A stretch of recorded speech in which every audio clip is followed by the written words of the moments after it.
So thank you so much for having me here with all of you. And I'll start with just a big thank you for everything that all of you are doing in this space. I think we all know that people with Alzheimer's, with dementia, are some of our most frail, our most vulnerable, and also where we can really bring a lot to change the way that they're cared for because of the opportunities to view caring for them in a more holistic way and kind of moving from what has traditionally been a more siloed approach to care, piggybacking off of what some of David was saying. So, just to take a step back in the Medicare program, as you all likely know, we cover 63 million people, those age 65 and older, those with end-stage renal disease, those with disabilities. We partner with more than 1 million clinicians, with more than 6,000 hospitals, and we pay almost $1 trillion in claims. We pay about 1 in 5 healthcare dollars in the system. And this is all very relevant, I think, for this conversation because Medicare, as a result of its size, has the ability to really drive change in the system, where you make a change in Medicare, that can have ripple effects throughout the ecosystem. And that is an opportunity and a responsibility that I take very seriously. Now, when it comes to Alzheimer's and those with dementia, as you may know, they are overrepresented in the Medicare population. I think 11%, thereabouts, of Medicare claims have a diagnosis of Alzheimer's or dementia associated with them. And so again, there really is a huge opportunity for us to be able to leverage the Medicare program to better serve people with Medicare, their communities, their families, et cetera. So how are we viewing Medicare and how we can better serve the people with Medicare? So there are a few main buckets to the vision for the future of Medicare that we have been working very hard in partnership with many of you to be able to achieve. The first bucket is around how we can advance equity. So our overall vision, we have a piece that we put out in Health Affairs Forefront in January. And on equity, we have a piece for further information in JAMA Viewpoint, where we look at equity from two aspects. First, our everyday operations. When the system is not working smoothly, when care is not comprehensive, when referral loops aren't closed, when members of a care team are not communicating with each other, it's those more vulnerable and frail who don't have resources, who maybe have limited English proficiency or don't have multiple family members who can make phone calls and navigate paperwork. They're the ones who fall through the cracks in our system. And so we really are trying to keep those most vulnerable at the heart of everything we do operationally when we look at oversight of plans and providers, when we're looking at our quality metrics, when we're looking at Medicare.gov and 1-800-Medicare, and how can we make the system more navigable? And that in and of itself will help to address issues of inequity. And the second bucket is around some of the more specific policies that we can put in place to really be able to improve the capacity of healthcare organizations to address disparities and to address disparities themselves. And so, here you may have seen some of the policies we've put forward, with targeting new GME slots, 200 slots a year over the next 5 years to rural and underserved areas, where we are requiring social needs screenings in special needs plans. We're soliciting comment on a health equity index in Medicare Advantage so that we can make sure that plans are serving those that are most vulnerable. And so being able to continue that work, that drumbeat, moving forward as we go. A second bucket is around access to coverage and care. This is a very important area for people with Alzheimer's, where in our annual wellness visit, we have cognitive screening as part of that. Where are there other opportunities where we can leverage payments to be able to encourage the kind of care that people need? We're exploring avenues around further integration of behavioral health with primary care. Where are there opportunities to think further about language access, social needs, as we are moving forward in this realm as well?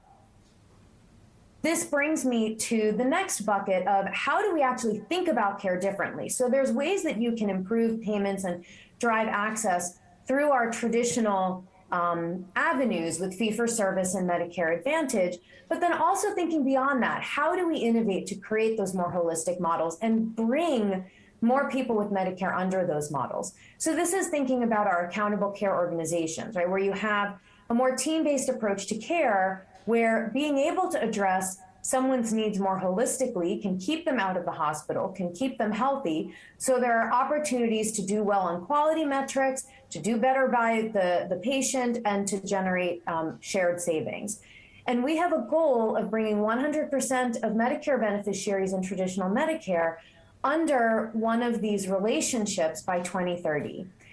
And in particular, we are focusing on rural and underserved areas. And where can we encourage more participation by healthcare providers in these kinds of models?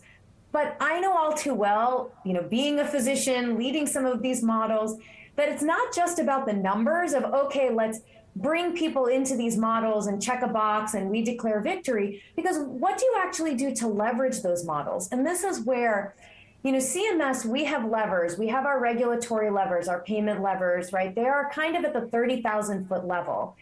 There is a lot that happens when that then translates to care on the ground for someone. And where can we help with facilitating and forging partnerships so that you are enabling people who are caring for people with Alzheimer's to be successful and to be able to take better care? So we are thinking about partnerships with the Health Resources and Services Administration, with the CDC, where there can be funding opportunities in the communities as well that could be paired with work that we can do so that we are elevating and supporting all aspects of the caregiving system that can help people with Medicare, and especially people with dementia and Alzheimer's who have increased needs to help them stay healthy and live a fulfilling life. So, that really is the framework with which we are approaching our work in these holistic care models to really be able to drive innovation in a way that provides whole person care. And that's just within, our federal government. There's also all of the levers here with all of you who are in foundation work, in research, right? There have been so many changes in care through the pandemic and elsewhere that being able to partner together so that we can evaluate what works, what doesn't, where we can see where there are gaps and where there may not be a specific lever for us in CMS, there may be other avenues that, again, we can connect the dots and partner with so that you are supporting all aspects of what it takes to care for someone with dementia or Alzheimer's. So that's our, kind of innovation bucket as well. And I think it just comes back to the importance of that partnership.